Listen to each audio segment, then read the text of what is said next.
L'histoire du cinéma passe par Cinéphile. C'est comme une masterclass. Voici Philippe Lemieux.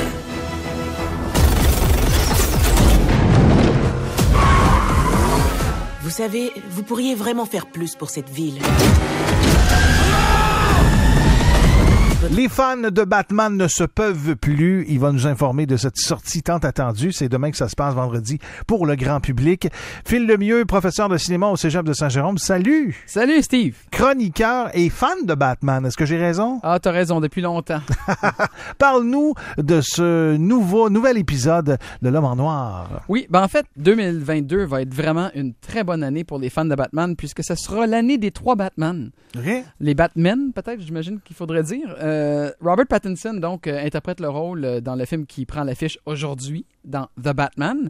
Mais tu te souviens sans doute, Steve, de Michael Keaton. Ben oui. Dans les 2 films de Tim Burton, Batman et Batman Returns, eh bien, le 4 novembre de cette année, DC va lancer un film qui s'appelle The Flash, donc l'homme qui court le plus vite. Là. Mm-hmm.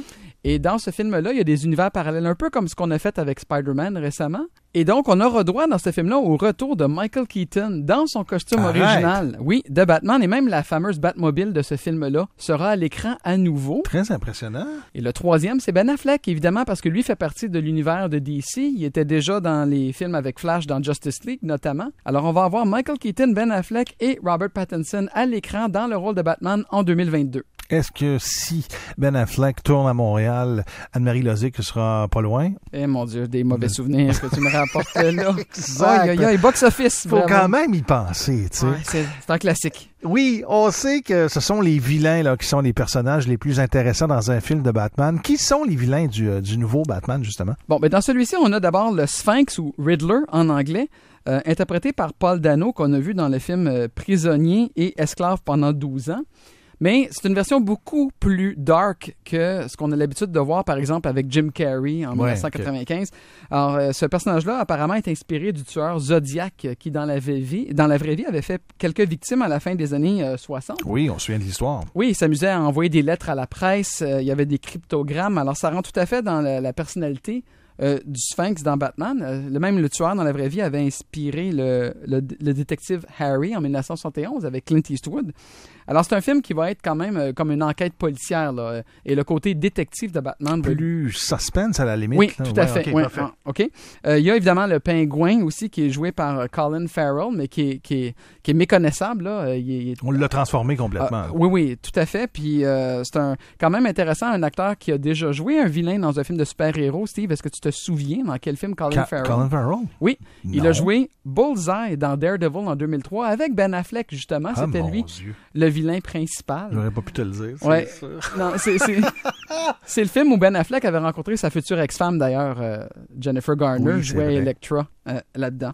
Et finalement, on peut pas passer à côté, certainement, Catwoman, qui sera dans le film, jouée par Zoe Kravitz, comme son nom de famille l'indique, c'est la fille de Lenny Kravitz et de Lisa Bonet, qui était une star de la télévision. Alors, Zoé, on l'a vu déjà dans X-Men Première Classe. Elle joue le personnage de Christina dans la série Divergence, que les jeunes doivent connaître.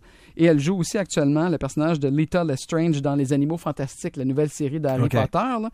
Là. Et elle n'est pas étrangère au personnage de Catwoman, puisqu'elle a déjà prêté sa voix au personnage dans le film Lego Batman. OK. Ah oui, le petit bonhomme. Ah oui, je l'ai tellement vu avec mon fils et revu. Oui, j'en doute pas moi aussi. Ouais, on est là-dedans. Tout en cuir, il y a beaucoup d'actrices qui ont joué le rôle de Catwoman au fil des ans. As-tu une Catwoman préférée, Phil?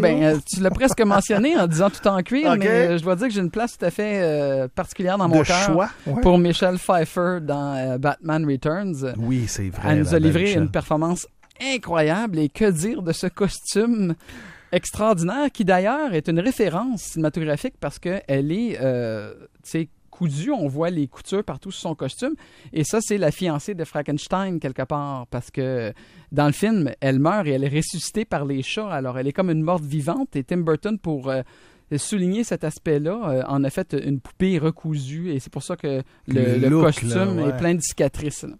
Très intéressant, Phil. On va être nombreux, je sens, à être en ligne au cinéma. Probablement, ça va faire du bien de se claquer un petit popcorn. Oui, certain. Pour voir le nouveau Batman. On vous le rappelle, ça sort demain dans un cinéma près de chez vous. Allez en profiter. Merci, Philippe. Moi, j'ai le goût de savoir, c'est lequel votre Batman préféré? Tu sais, quelle version? 450-304-2463 et sans frein 844-304, c'est ma. Jonathan Roy, Keeping Me Alive, dans tout un retour à Simon. On s'en va vous rejoindre au téléphone.